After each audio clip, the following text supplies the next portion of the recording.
Hello बच्चों, आइए प्रश्न को पढ़ते हैं। प्रश्न है, लंबे समय तक उपवास करने पर किस क्रम में कार्बनिक पदार्थ शरीर में उपयोग किए जाते हैं। नीचे हमें विकल्प दिए गए हैं। तो इस प्रश्न के अंदर जो हमें मुख्य अवधारणा दी गई है, मुख्य अवधारणा जो हमें मुख्य अवधारणा दी गई है वो है कार्बनिक पदार्थ। कार्बनिक पदार्थ। तो सबसे पहले हम देखते हैं कार्बनिक पदार्थ क्या होते हैं। तो कार्बनिक पदार्थ जो होते हैं वो रासायनिक यौगिकों से मिलकर बनते हैं। रासायनिक यौगिकों से मिलकर बनते हैं। यौगिक से मिलकर बनते हैं से मिलकर बनते हैं।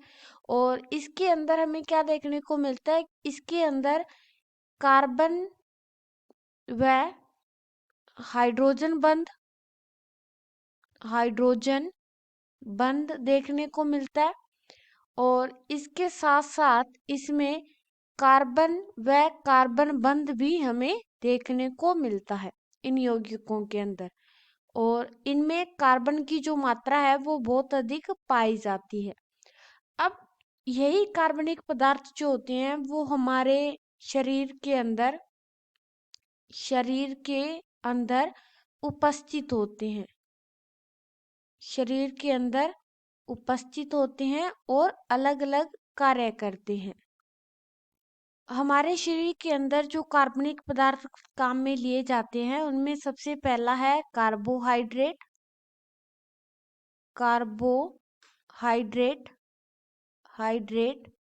कार्बोहाइड्रेट जो है वो हमारे खाने का मुख्य अवयव होता है और हमारे शरीर को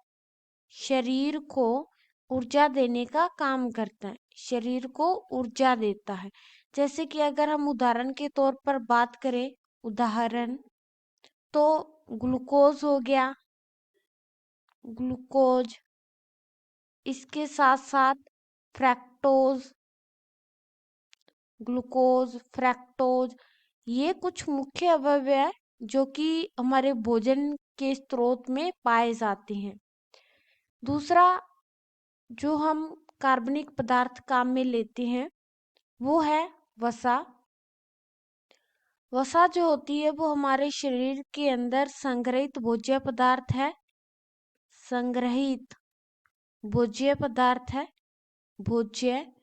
पदार्थ है। और ये हमारे शरीर के अंदर संग्रहित होकर रहता है। जब इसकी जरूरत पड़ती है तब वसा को आगे विघटन इसका कर लिया जाता है।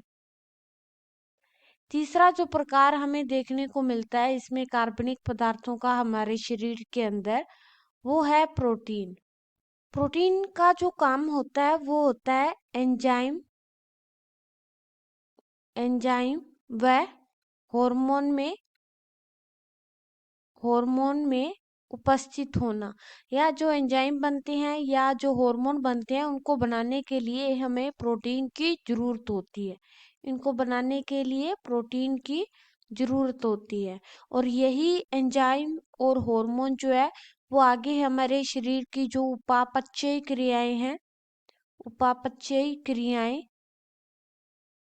क्रियाएं इनको चलाने में सहायता करते हैं। क्योंकि हमारा शरीर हो चाहे पादप हो, उनके अंदर बहुत सारे एंजाइम और हार्मोन अपना अलग अलग काम करते हैं। तो उनको बनाने के लिए भी प्रोटीन की जरूरत होती है। तो देखा ये गया है कि जब भी कोई लंबे समय तक उपवास रखता है तो भोजन ना करने के कारण जो कार्बनिक पदार्थ है वो कम होना लग जाते हैं। क्योंकि उस वक्त हमारा जो शरीर है वो हमारे शरीर के अंदर पहले से उपस्थित ऊर्जा को ही काम मिलेगा। तो उस वक्त जो सबसे पहले विघटन किया जाता है शरीर के द्वारा कार्बनिक पदार्थों में से वो किया जाता है कार्बोहाइड्रेट का। तो सबसे पहले व्रत रखने पर कार्बोहाइड्रेट का उपयोग कर लिया जाता है शरीर के द्वारा।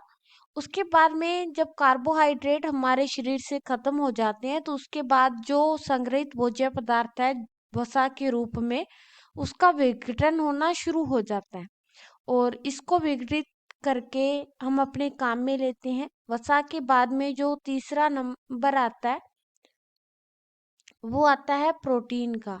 उसके बाद में प्रोटीन का विघटन किया जाता है और उसको काम में लिया जाता है। तो ये क्रम चलता है अगर आप एक लंबे समय तक उपवास करते हो तो अगर हम हमारे विकल्प देखें तो पहला है पहले कार्बोहाइड्रेट, फिर वसा और अंत में प्रोटीन, जो कि सही है।